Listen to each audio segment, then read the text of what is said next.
क्या है? ये जीवात्मा रूपी ही काली सर्प है, ये संसार ही दह है। ये संसार रूपी दह में हम तुम पड़े हैं। कितने फण हैं? एक फण नहीं है, 5-5 फण है। वेदांत की तरफ चले,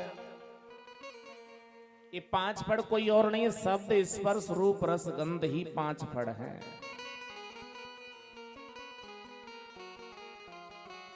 ये जो 5 तन्मात्रा है, शब्द के पीछे कौन मर जाता है? हिरण। स्पर्श के पीछे कौन मर जाता है? हाथी। रूप के पीछे कौन मर जाता है? पतंगा। गंध के पीछे कौन मर जाता है? भौरा। शब्द स्पर्श रूप रस और गंध, और रस के पीछे कौन मारा जाता है? मछली। अब एक एक जीव एक एक विषय के पीछे मर जाता है, तो बताओ हमारे अंदर तो 5-5 विषय बैठे हैं।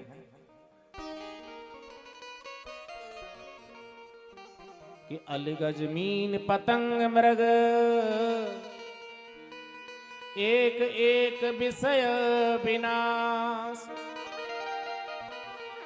या में ये 5 बसे ताकि के सियास। ये संसार जलता हुआ दीपक है। बरसात कालीन में जब दीपक के पास पतंगा आता है, हम और तुम सब पतंगे हैं। ये संसार एक दीपक है, जलते चलते चमकती दुनिया में हम पतंगा बन करके भ्रमण कर रहे हैं। लेकिन वही पतंगा जब दीपक के चौतरफा नाचता है तो महाराज उसी में झुलस जाता है, उसी में जल। तो ऐसे ही हम संसार में जन्म लेते हैं, कभी मरते हैं, हम झुलस रहे हैं, मर रहे हैं, कट रहे हैं। हम फंसे हुए हैं उस भौरे की तरह।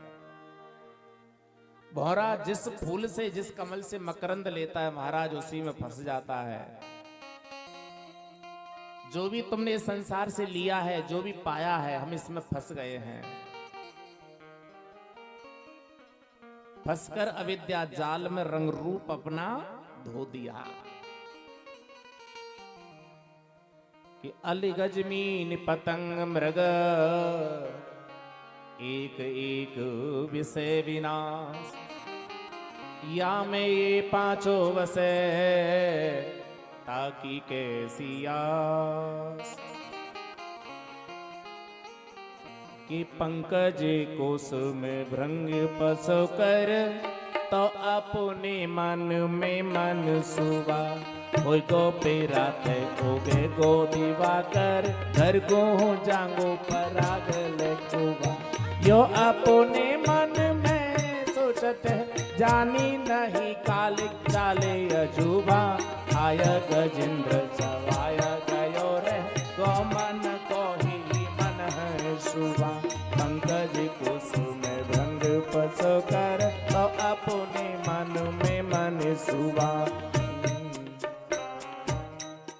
इसलिए वो भौरा उसी में फंस जाता है, सोचता है हम ऐसे संसार में फंस गए कि हम ऐसा करेंगे वैसा करेंगे। तो ये 5 फण वाला जीव है। भगवान कहते हैं, भगवान ने उसी काली दह के किनारे ग्वाल बालों के साथ खेल खेला गेंद का। भगवान उसमें प्रवेश हुए, उस काली नाग के साथ युद्ध किया भगवान ने, उसको बाहर कर दिया। और भगवान ने उसको रमणक द्वीप भेज दिया, सारा जहर निचोड़ दिया। ये जहर क्या है?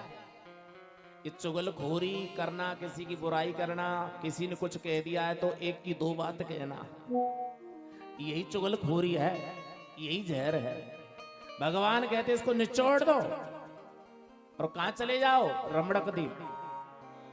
ये रमणक द्वीप कोई और नहीं है, ये सत्संग का स्थान, कथा का स्थान ही रमणक द्वीप है। अब रामायण की तरफ चलें, जो सुग्रीव है वो कहां रहता है? ऋषमुख पर्वत पर। जीवात्मा रूपी सुग्रीव हम और तुम हैं। सु माने सुंदर, ग्रीव माने कंठ, वही तो सुग्रीव है। कहीं कंठी लटकाने से सुग्रीव नहीं होता है, कहीं कंठी लटकाने से भगत नहीं होता है। कंठी होती है कंठ में, नाम होता है मुख में, जिब्या में। वो तो भैया सुग्रीव है। ये ऋषमुख पर्वत, ये रमणक द्वीप, ये सत्संग का स्थान है।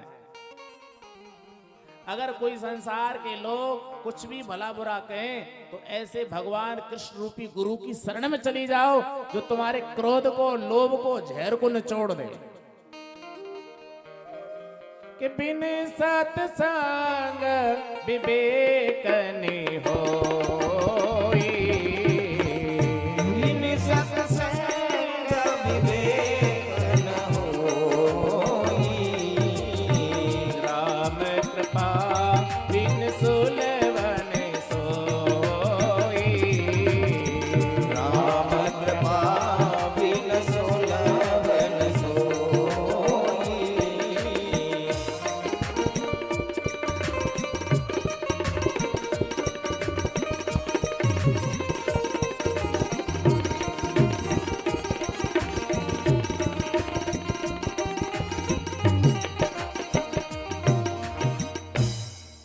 इसलिए सत्संग का स्थान, कथा का स्थान ही रमणक द्वीप है। भगवान ने भेज दिया, जाओ, तुम्हारे फणों पर मैंने अपने चरण चिन्ह रख दिए हैं, कुछ नहीं बिगाड़ेगा। गरुड़, इसलिए गरुड़ का अर्थ है काल। जब हमारी बुद्धि भगवान से स्पर्श करती है ना, तो काल हमसे दूर रहता है, कोसों दूर। और काल भैया हमारे कर्म अकर्म, शुभ और अशुभ का ही फलदाता है। जब भगवान ने काली नाग का मंथन किया, नाग पत्नियों ने भगवान की सुंदर प्रार्थना करे, कहा कि महाराज, ये तो आप लोगों ने इस जीव का स्वभाव बनाया है। नमस्तभ्यं भगवते पुरुषाय महात्मने, भूतवासाय भूताय परमात्मने। हे प्रभु, आपका अवतार दुष्टों का नाश करने के लिए हुआ है। आपने इनका स्वभाव जहरीला बनाया है। हे प्रभु, अब हमारे पति को स्वतंत्र कर दो। इसके बाद में भगवान उनको स्वतंत्र कर दिया, रमणक द्वीप काली नाग को भेज दिया। जब भगवान जंगल से लौट रहे थे, एक बार गाय चरा करके, तभी भयंकर आग लगी जंगल में। ग्वाल बाल घबराने लगे। तब भगवान ने ग्वाल बालों से कहा कि अपनी आंखें बंद करो। भगवान ने आंखें बंद कराई तो भगवान उस अग्नि का पान कर गए। ये सच है, ये संसार जंगल है। इस संसार रूपी जंगल में काम की अग्नि, क्रोध की अग्नि, लोभ की अग्नि धधक रही है। अगर आप जीवन में प्रतिकूल अवस्था से घिर जाएं, तब अपने मन और इंद्रियों को भगवान की अनुकूल लगा दो, एकांत में आंख बंद करके। जब दुनिया का जहर, दुनिया की बुराई, दुनिया की चुगलखोरी सहन करना सीख जाओगे, तो संसार की अग्नि तुम्हारा कुछ नहीं बिगाड़ेगी। भगवान ने प्रलंबासुर का उद्धार किया है।